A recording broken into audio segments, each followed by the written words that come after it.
তো চলো বন্ধুরা, আজ তোমাদের শেখাবো নাউন সম্পর্কে। তো তোমরা 10 পেজের প্রথমেই দেখতে পাচ্ছ যে ড্রাইভিং বোর্ডে যে আন্ডারলাইন করা আছে, মানে বা ব্র্যাকেট করা আছে, সেটাকে তোমরা খুব ভালো করে পড়ে নেবে। পড়ে নিয়ে দেখবে নিচে লেখা আছে পার্সন, প্লেস, অ্যানিমেল, থিংস।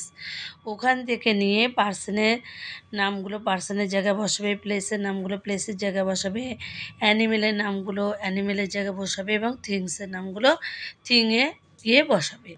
তো নেক্সট পেজ আছে সেটা হচ্ছে 11 পেজ।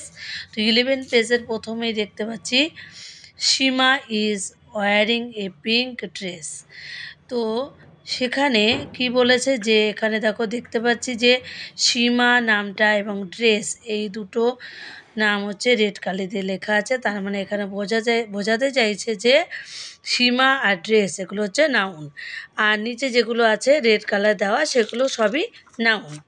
তো এবারে চলে আসছে আমি 12 পেজে। তো 12 পেজে প্রথমেই দেখতে পাচ্ছি এ নাম্বারে লেখা আছে কতগুলো হিন্টস দেওয়া রয়েছে, hawker, shop, roads, park, fun আর ফুডস। সেগুলো দিয়ে ওটাকে ফিল ইন দ্য ব্ল্যাঙ্কসগুলো পূর্ণ করতে হবে। তার নিচে যেটা দেওয়া রয়েছে আছে কি টাইপস অফ নাউন্স।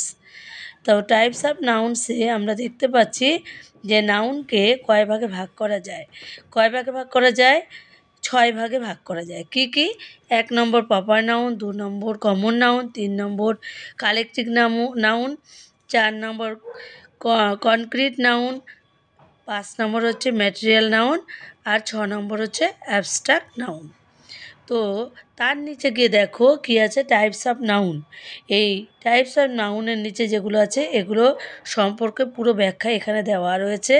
মানে প্রপার নাউন কাকে বলে তার ব্যাখ্যাটা এখানে দেওয়া রয়েছে, তার পাশাপাশি এক্সাম্পলগুলো এখানে দেওয়া আছে। তো পরপর common, collective, concrete, material noun, abstract noun সব সম্পর্কে এখানে মানে সবার সম্পর্কেও দেওয়া রয়েছে এবং তার এক্সাম্পলগুলোও দেওয়া রয়েছে। তো নেক্সট আমি দেখতে পাচ্ছি বিতে আছে underline the nouns, write them in the table given below.